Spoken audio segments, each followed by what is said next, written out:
Hi friend, আমি আবার এসে গেছি একটা নতুন ভিডিও নিয়ে। আগের ভিডিওটাতে দেখলে আমরা পুরীতে সমুদ্র স্নান করছি, তারপরেই স্নান করে এসেই হোটেলে চলে এলাম। হোটেলের ড্রেস ছেড়ে আমরা রেডি হয়ে গেছি। এখন আমরা যাব দাদা বৌদির রেস্টুরেন্টে। তো আজকের ভিডিওটা হচ্ছে যে দাদা বৌদির রেস্টুরেন্ট কি সত্যিকারেরই ভালো। তো চলো আজকে দেখে নিই যে দাদা বৌদির রেস্টুরেন্টটা কেমন। তো আমরা বেরিয়ে গেছি, 1টা বাজছে এখন। আমরা বেরিয়ে গেলাম, অরিনও বেরিয়ে গেছে, দেবশ্রী আগে হাঁটছে, আমিও হেঁটে হেঁটে যাচ্ছি। তো আমরা যে আজকে দাদা বৌদির রেস্টুরেন্টে লাঞ্চ করব, তো চলো তোমাদেরকে সেই লাঞ্চের ভিডিওটা দেখাই, আমরা কি কি খাচ্ছি, সঙ্গে থেকো। তো বলতে বলতেই আমরা দাদা বৌদির রেস্টুরেন্টে এসে গেলাম। এই দেখো, এই বিল্ডিংটা পুরোটাই দাদা বৌদির রেস্টুরেন্ট। এটা একটা হোটেলও কাম রেস্টুরেন্ট। আর এনার যে মালিক, তিনি কলকাতারই বাঙালি আছেন, এটা লিজ নিয়ে রেখেছেন। আর ভদ্রলোকের কাছে জানতে পারলাম উনি যে নিউ পুরীর বিচটা রয়েছে ওখানে তো নিজের নামে জমি কিনে নতুন হোটেল রেস্টুরেন্ট সব বানাচ্ছেন, এটা ওনার লিজে আছে। তো যাই হোক, এই দেখো এইদিকে রুমগুলো রয়েছে, আর এই ওপরে এই রেস্টুরেন্টটা করেছে, তার ওপরেও যেটা রয়েছে সেটাও রুম রয়েছে। তো এখানে যারা আসে তারা এখানে এই হোটেলটাতে থাকেও। তো আমরা যেহেতু অন্য জায়গায় আছি তাই আমরা শুধু খেতে আসছি। এখানে আমরা 3 দিন ডিনার করেছি, তো আর করব এখনো অবধি। একবার হয়ে গেছে, আরেকবার এটা দ্বিতীয়বার চলছে, কারণ প্রত্যেকবার তো খাবার একই ভিডিও বানানো সম্ভব নয়।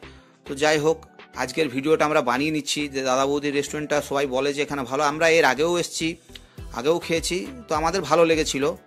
আর দেখি এবারেও যে কীরকম এদের খাবারের, আগের বারে যেরকম গুণমান ছিল এবারেও কি এখনও সেটাই বজায় রেখেছে না কিছু চেঞ্জ হয়ে গেছে। অরিন যথারীতি ওর টেবিল দখল করে নিয়েছে। আর আজকে আমরা যেটা অর্ডার দেবো, আমি আর অরিন খাবো পমফ্রেট থালি, যে 270 টাকা করে, আর পিঙ্কু খাবে 290 টাকা দিয়ে পার্সে থালি। তো পার্সে মাছ খাবে, আমরা পমফ্রেট মাছ খাবো। পুরো এখানে থালি সিস্টেম, মানে থালির মধ্যেই সব কিছু রয়েছে। তো এই থালির মধ্যে মিষ্টি, চাটনি, 2 রকম সবজি, পাঁপড়, পোস্তুর বড়া, সব কিছু রয়েছে। তো দেখি খাবারটা আসুক, তার আগে তোমাদের এনভায়রনমেন্টটা একটু দেখিয়ে দিচ্ছি। এইদিকে পুরো গ্লাস দেওয়া রয়েছে, রোডটা পুরো দেখা যায় এখানে। ওই জন্য আমরা এই টেবিলটাকেই বেশি করে প্রত্যেকবার আসি, এই টেবিলটাতেই বসি, কারণ গোটা রাস্তাটা পেছন দিকে দেখা যায় এবং খেতে খেতে বেশ ভালো দৃশ্যটা দেখতে পাই। বলতে বলতেই খাবার চলে এসছে। দেখো 2 রকম সবজি এসেছে, ডাল এসেছে, পাঁপড় ভাজা, ওই দেখো পোস্তর বড়াও দিয়েছে, আর আরও আসবে, মানে একবারে আসেনি। ভাতও দিয়েছে, আর এটা সব বাসমতি চালেরই ভাত দিয়েছে। আর এই দেখো চাটনি এসে গেছে, আর রসগোল্লাও দিয়েছে আমাদেরকে, 3 জনাকার 3টে রসগোল্লা। তো এই দেখো থালি নামানো রয়েছে, এখনও এবার মাছ আসবে। তো আমি দাদাকে বললাম যে মাছটা দিন, যেহেতু আমি ভ্লগ বানাই। ও দাদা বলছে তোমরা খেতে শুরু করে দাও, সব একে একে আসছে। আর একটা জিনিস এখানে বলতে হবে, প্রত্যেক কটা গরম গরম, মানে এই যে ভাতটাও তৈরি হয়েছে একদম গরম তৈরি হচ্ছে আর দিচ্ছে। পমফ্রেট মাছ ভেজে রেখেছে, এইটা পমফ্রেট যে ঝাল দেওয়াটা করেছে সেটাও আমাদের সামনেই করছে। পার্সে এই যে পার্সের ঝাল দেওয়াটা এটাও আমাদের সামনেই করেছে।